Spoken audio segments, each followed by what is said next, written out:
يمشي الفقير وكل شيء ضده، والناس تغلق دونه أبوابها، وتراه مبغوضا وليس بمذنب، ويرى العداوة لا يرى أسبابها.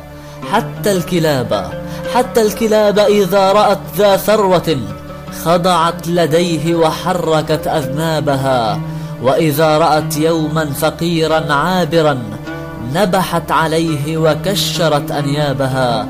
إن الغني وإن تكلم بالخطأ قالوا أصبت وصدقوا ما قالا، وإذا الفقير أصاب قالوا كلهم أخطأت يا هذا وقلت ضلالا. إن الدراهم في المجالس كلها تكسو الرجال مهابة وجلالا، فهي اللسان لمن أراد فصاحة، وهي السلاح لمن أراد قتالا.